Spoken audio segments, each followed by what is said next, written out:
Hey vlog.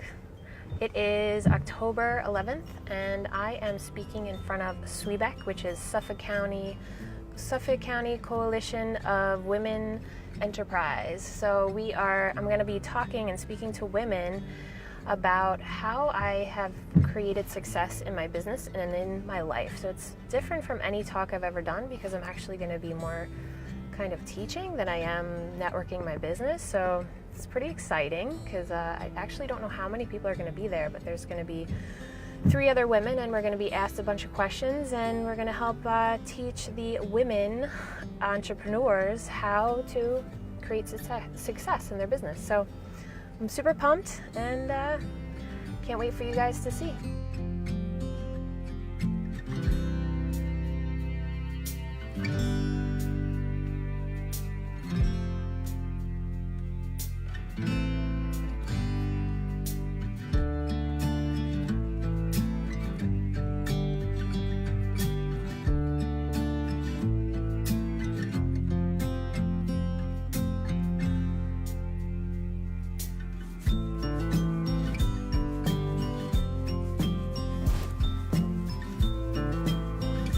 Mediator. I think it's going to be Kathy Brennan. Watch your heels. Okay, thanks. Hello. Very smart lady. Hello. Hello. Good morning. Thanks for having me. It's a pleasure to be here. So you're the acupuncturist. Yes. Thank you. Great.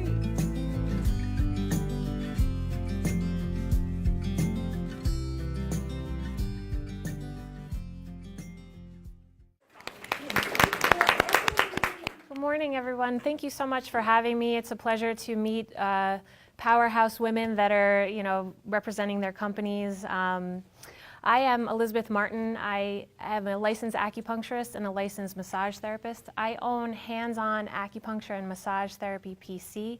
We're located in Stony Brook, New York. We are the modern family medicine practice. I have a team of practitioners where we use the 4 pillars of East Asian medicine, so that includes acupuncture, massage therapy, cupping, herbal medicine, as well as meditation. So I'm happy to be here and give you guys some knowledge on how I've created the success of being a mom. I have 2 little boys of 3.5 and 1.5, and I have a team of practitioners of 8.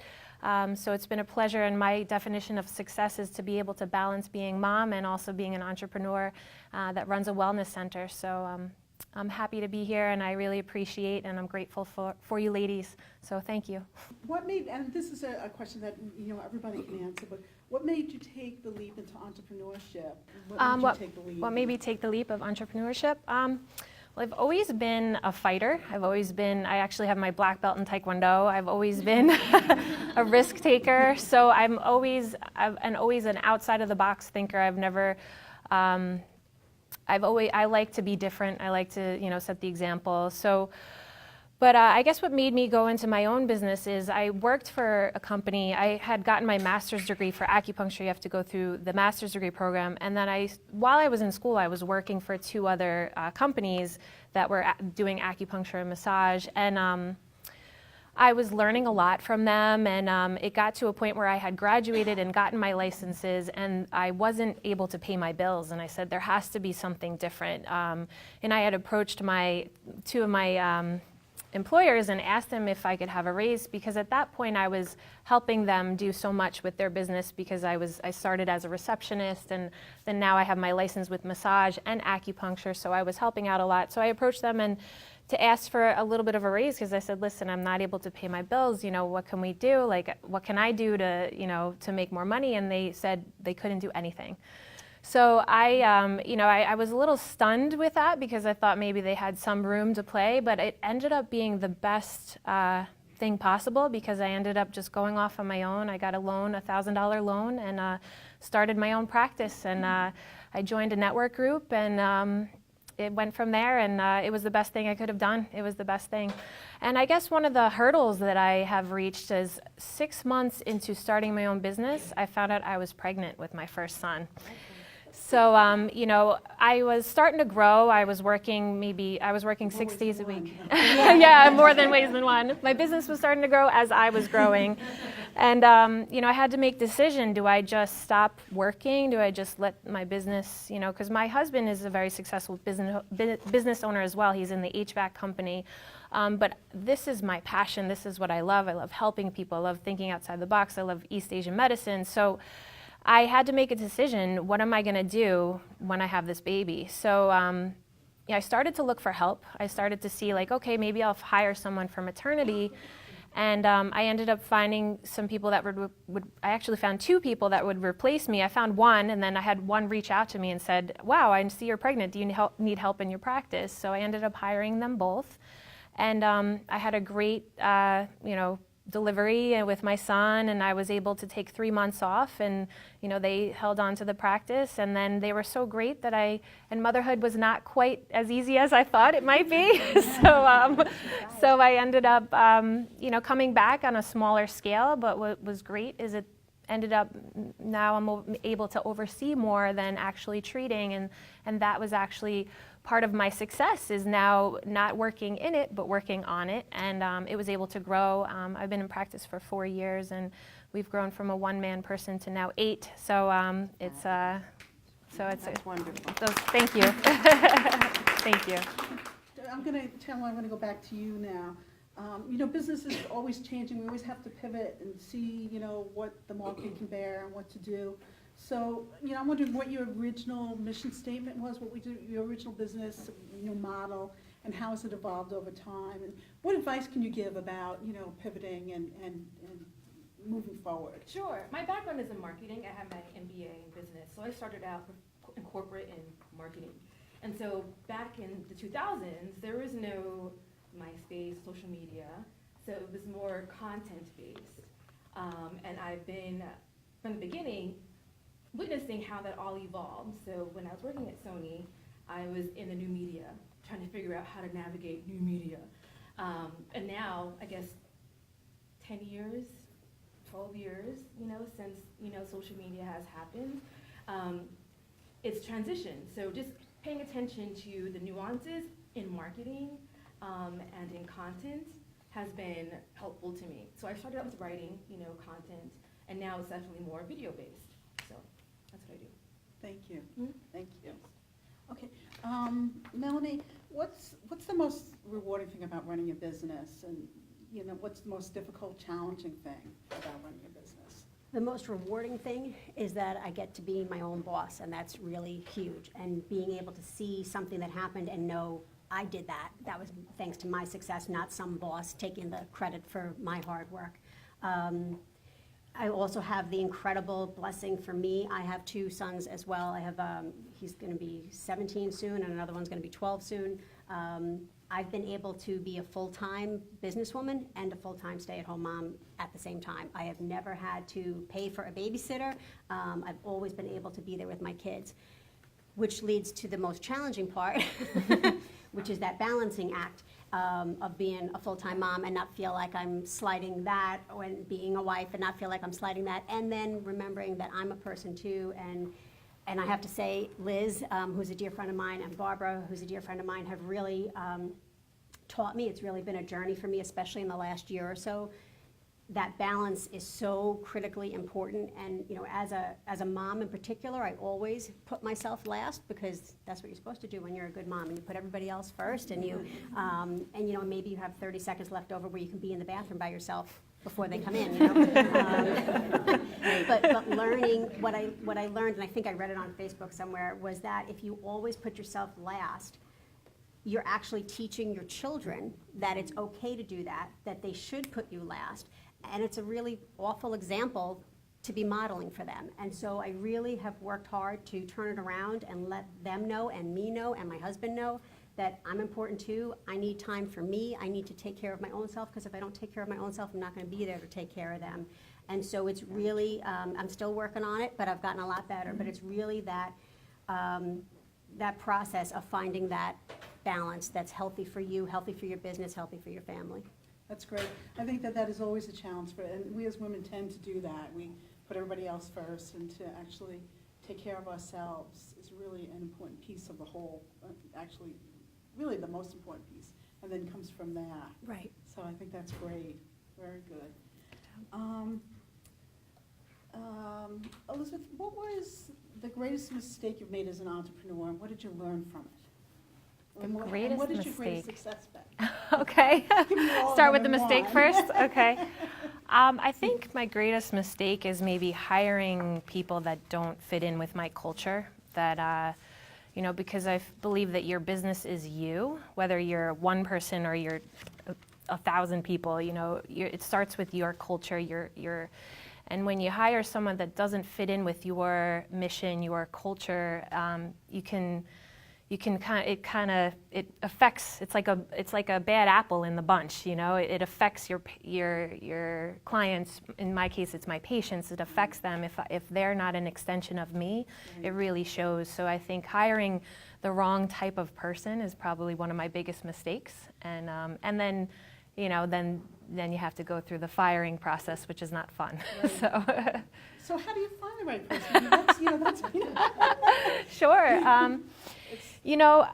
When I first started hiring, I used to go through the traditional questions and what's your background and what do you do? But now when I interview someone, it's really more of a conversation. What are your goals? What are your beliefs? What do you see yourself in 5 years? So a lot of my hiring now is how am I going to benefit them? How are we going to mutually benefit from this relationship? So I look at it almost like a first date. If I like this person, because you can train skills, but you can't train personality. So you really need to find someone that fits within your brand, your mission, your beliefs.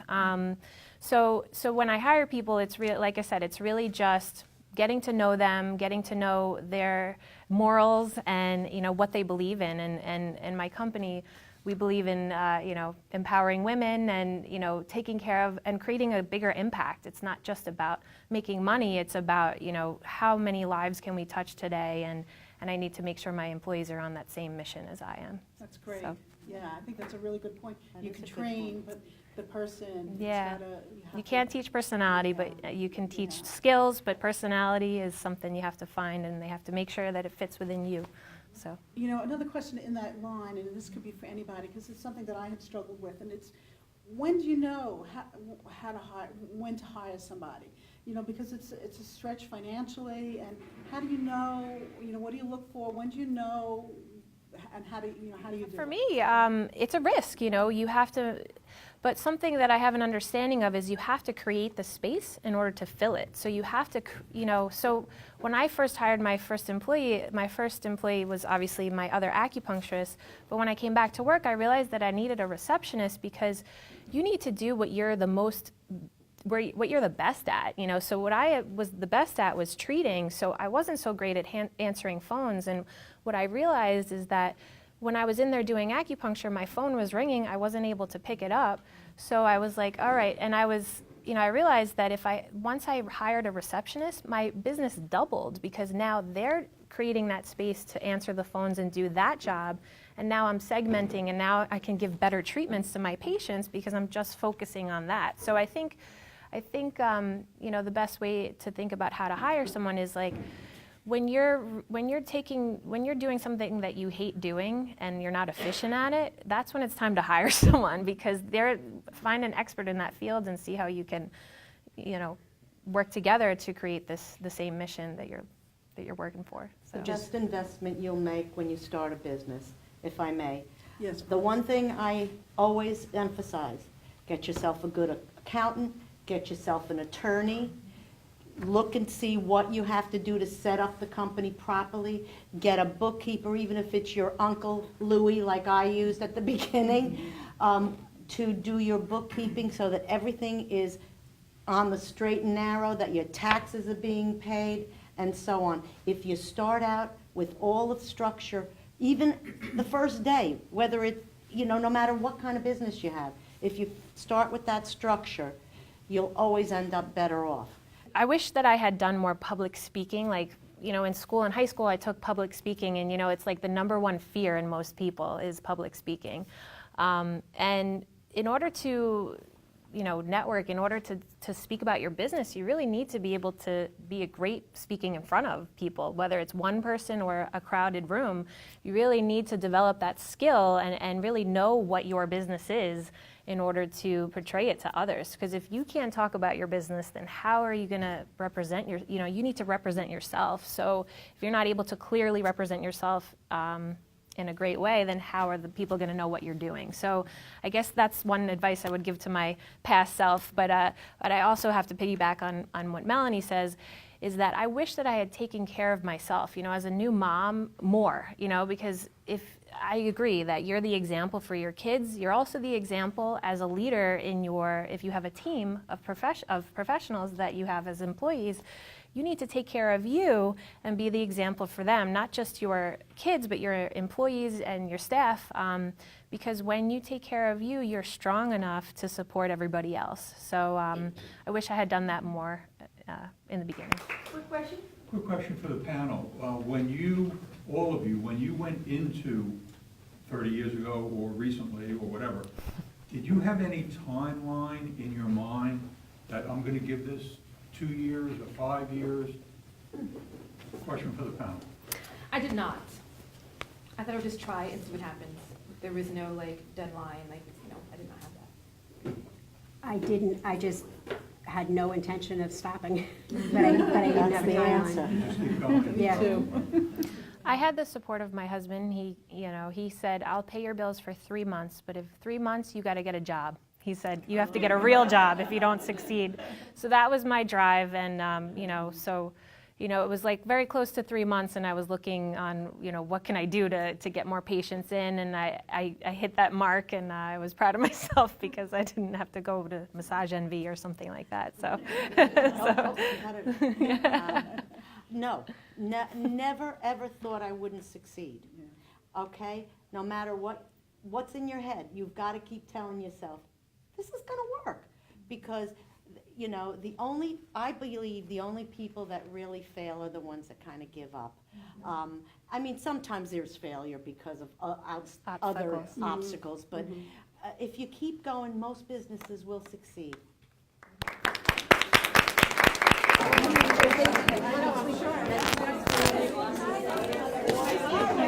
hi, nice to meet you. So nice to meet you. You're amazing. Oh, you're the best. Thank you. I am also a toddler mom. Okay, toddler So moms. when you were like, I have 2 little boys, I have 1.5. I was like, my little guy's 1.5. Yeah. What are you doing that I should know about, that I should be doing? No, you were so great. And I love how thank you you. talked about just being an amazing mom and having your own business and being super successful and not apologizing for that. It was nice meeting you. You too. Nice to see you. Elizabeth. Yes, hi. It was wonderful. Yeah, I love that you teach people to public speak. That's so funny. Yes. Thank you so much for having us. I'm going to give you a hug. Thank you. It was a great organization. Oh yeah. Thank you so much for the questions. Great questions. I wish we could get through all of them. Yeah. Thank you. All right, great. So I thought that was great.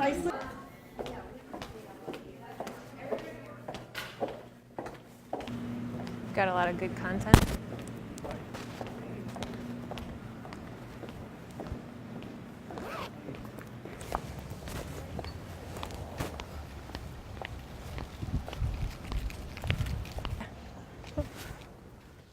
Hey vlog, I am driving home from SCWBEC, which is a women's organization where they meet and network about businesses. I was part of the panel talking about the success of my business at Hands-On Acupuncture and Massage Therapy PC.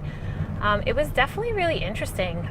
It was nice to connect with other women and empower them and inspire them. And I was truly inspired by the other women in the panel. And there was a woman that built a business in a construction business, and she's a woman, and she's been doing it for 25 years. And I think one of the biggest struggles with women, and especially moms, is the guilt they feel with going to work. But I think this was a confirmation that you need to be living your dream life, and as a mom, as a woman, you shouldn't forget your dreams. Even though you have kids, you need to be the example for your kids to live their dreams. So it was a great way to kind of get that in my head and reinforce it, because everyone needs mindset. And it was a pleasure to speak there. I was honored to be able to speak in front of the women, and it was great to hear when they would come back and tell me that they were inspired by my speeches. And I'm hoping to do more speeches like it, because I love to create impact and I love supporting women. So thanks, vlog.